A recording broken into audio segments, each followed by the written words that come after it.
Army Sunrisers Hyderabad ವಿರುದ್ಧ ಮೊದಲ ಪಂದ್ಯವನ್ನ ಆಡೋಕೆ ರೆಡಿಯಾಗಿರುವಂತಹ ಬೆಂಗಳೂರು ತಂಡಕ್ಕೆ ಒಂದು ಟೆನ್ಷನ್ ಸ್ಟಾರ್ಟ್ ಆಗಿದೆ. ಲಾಸ್ಟ್ ಸೀಸನ್ ಅಲ್ಲಿ ಹೇಜಲ್ ಗಾಡ್ ಆಗಿದ್ದ ಹೇಜಲ್ವುಡ್ ಈ ಸಲ ಆರಂಭದ ಪಂದ್ಯಗಳಲ್ಲಿ ಆಡಲ್ಲ. ಸೊ ಇದು ತಂಡಕ್ಕೆ ಎಷ್ಟು ಎಫೆಕ್ಟ್ ಆಗುತ್ತೆ, ಬ್ಯಾಕಪ್ ಬೌಲರ್ ಯಾರು ಅನ್ನೋ ಬಗ್ಗೆ ಈ ವಿಡಿಯೋದಲ್ಲಿ ಹೇಳ್ತೇನೆ. ನಾನು ಶಾಂತ. ನೀವು ಸುದ್ದಿಯಾನದ ಸಬ್ಸ್ಕ್ರೈಬರ್ ಆಗೋದಿಕ್ಕೆ ಮರಿಬೇಡಿ. 2026ರ IPL season royal Challengers Bengaluru ಅಭಿಮಾನಿಗಳಿಗೆ ತುಂಬಾನೇ ಸ್ಪೆಷಲ್. ಯಾಕಂದ್ರೆ ಚಾಂಪಿಯನ್ಗಳಾಗಿ ಗೋಲ್ಡನ್ ಲೋಗೋ ಗೌರವದೊಂದಿಗೆ RCB ತಂಡ ಈ ಸಲ ಅಖಾಡಕ್ಕಿಳಿಯಲಿದೆ. ಅದು ಕೂಡ ನಮ್ಮ ಚಿನ್ನಸ್ವಾಮಿ ಸ್ಟೇಡಿಯಂನಲ್ಲಿ ಇನಾಗ್ರಲ್ ಮ್ಯಾಚ್ ಇದೆ. ಸೊ ಇದು ಇನ್ನೊಂದು ವಿಶೇಷ. ಬ್ಯಾಟಿಂಗ್ನಲ್ಲಿ ಸುನಾಮಿಯನ್ನೇ ಎಬ್ಬಿಸುವಂತ ಹೈದರಾಬಾದ್ ವಿರುದ್ಧ ನಮ್ಮ ಬೌಲಿಂಗ್ ವೀಕ್ ಆಗುತ್ತಾ ಎನ್ನುವಂತ ಟೆನ್ಷನ್ ಸ್ಟಾರ್ಟ್ ಆಗಿದೆ. ಅದಕ್ಕೆ ಕಾರಣ ಜೋಶ್ ಹೇಜಲ್ವುಡ್ ಅವರ ಇಂಜುರಿ. ಹೇಜಲ್ವುಡ್ಗೆ ಇನ್ನೂ ಸಿಕ್ಕಿಲ್ಲ ಆಸೀಸ್ನಿಂದ NOC.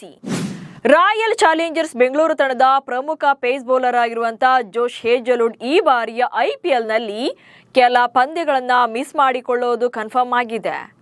2025ರಲ್ಲಿ RCBಯ ಚೊಚ್ಚಲ ಪ್ರಶಸ್ತಿ ಗೆಲುವಿನಲ್ಲಿ ಮೇನ್ ಬೌಲರ್ ಆಗಿದ್ದಂಥ ಆಸ್ಟ್ರೇಲಿಯಾದ ವೇಗಿ ಇನ್ನೂ ಕೂಡ ಗಾಯದ ಸಮಸ್ಯೆಗಳಿಂದ ಬಳಲ್ತಾ ಇದ್ದಾರೆ. 35 ವರ್ಷದ ಸೀಮರ್ಗೆ ಕ್ರಿಕೆಟ್ ಆಸ್ಟ್ರೇಲಿಯಾದಿಂದ ಇನ್ನೂ ಕೂಡ ವೈದ್ಯಕೀಯ ಅನುಮತಿ ಸಿಕ್ಕಿಲ್ಲ. ಸೊ ಹೇಜಲ್ವುಡ್ ಪ್ರಸ್ತುತ ಮಂಡಿರಜ್ಜು ಹಾಗೆ ಅಕಿಲ್ಸ್ ಸ್ನಾಯುರಜ್ಜು ಗಾಯಗಳಿಂದ ಚಿಕಿತ್ಸೆ ಪಡಿತಾ ಇದ್ದಾರೆ. ಸೊ ಇದೇ ಸಮಸ್ಯೆಗಳು ಅವರನ್ನ 2025-26ರ ಸಂಪೂರ್ಣ ಆಶಸ್ ಅಭಿಯಾನ ಹಾಗೆ 2026ರ T20 ವಿಶ್ವಕಪ್ನಿಂದಲೂ ಕೂಡ ಹೊರಗುಳಿಯುವಂತೆ ಮಾಡಿತ್ತು. ಸಿಡ್ನಿಯಲ್ಲಿ ಫಿಸಿಯೋ ತಜ್ಞರ ಕಟ್ಟುನಿಟ್ಟಿನ ಮೇಲ್ವಿಚಾರಣೆಯಲ್ಲಿದ್ದಾರೆ.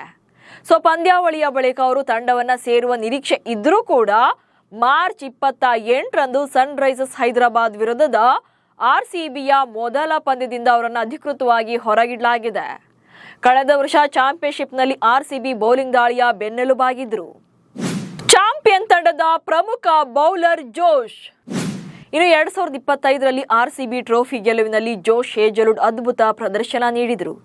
ಕೇವಲ 12 ಪಂದ್ಯಗಳಲ್ಲಿ 22 ವಿಕೆಟ್ಗಳನ್ನ ಬೇಟೆಯಾಡಿದ್ರು. ಪವರ್ ಪ್ಲೇ ಹಾಗೆ ಡೆತ್ ಓವರ್ಗಳಲ್ಲಿ ಬ್ರೇಕ್ ಥ್ರೂಗಳನ್ನ ತಂದ್ಕೊಳ್ತಿದ್ರು ಹಾಗೆ ರನ್ಗಳನ್ನ ಕಂಟ್ರೋಲ್ ಮಾಡ್ತಿದ್ರು. ಹೀಗಾಗಿ ಹೇಜಲ್ವುಡ್ ರನ್ ಅಭಿಮಾನಿಗಳು ಹೇಜಲ್ ಗಾಡ್ ಅಂತಾನೆ ಕರೆದಿದ್ದಾರೆ. ಹೀಗಾಗಿ ಈ ಸಲ ಆರಂಭದ ಪಂದ್ಯಗಳನ್ನ ಆಡಿಲ್ಲ ಅಂದ್ರೆ ತಂಡಕ್ಕೆ ಇದು ಸೆಟ್ ಬ್ಯಾಕ್ ಆಗುವಂತ ಸಾಧ್ಯತೆ ಇದೆ. ಇನ್ನು ರಜತ್ ಪಾಟಿದಾರ್ ನಾಯಕತ್ವದ ಬೆಂಗಳೂರು ತಂಡ ಬೇರೆ ಬೌಲರ್ ಮೇಲೆ ಡಿಪೆಂಡ್ ಆಗಬೇಕಾಗುತ್ತೆ. ಭಾರತದ ಅನುಭವಿ ವೇಗಿ swing king Bhuvneshwar Kumar power play ಜವಾಬ್ದಾರಿ ತಗೊಳ್ತಾರೆ. ಇನ್ನು ಫಾರಿನ್ ಪ್ಲೇಯರ್ಗಳ ರಿಪ್ಲೇಸ್ಮೆಂಟ್ ಲಿಸ್ಟ್ ನಲ್ಲಿ ಶ್ರೀಲಂಕಾದ ಸ್ಲಿಂಗರ್ ನುವಾನ್ ತುಷಾರ ಹಾಗೆ ನ್ಯೂಜಿಲೆಂಡ್ ತಂಡದ ಪೇಸರ್ ಜಾಕಬ್ ಡಫಿ ಇದ್ದಾರೆ. ಸೊ ಇವರಲ್ಲಿ ಒಬ್ರು ಅವಕಾಶವನ್ನ ಪಡ್ಕೊಳ್ಬಹುದು.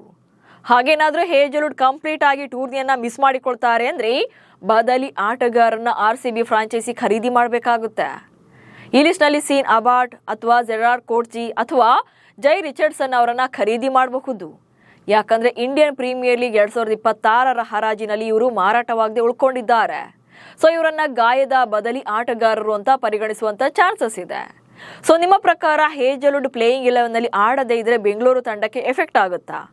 ಸೊ ಬದಲಿ ಆಟಗಾರನಾಗಿ ಯಾರನ್ನ ಆಡಿಸಬಹುದು ಅನ್ನೋ ಬಗ್ಗೆ ಕಮೆಂಟ್ಸ್ ಮೂಲಕ ತಿಳಿಸಿ. ಹಾಗೆ ಸುದ್ದಿಯನ್ನ ಫಾಲೋ ಮಾಡಿ. ನಮಸ್ಕಾರ.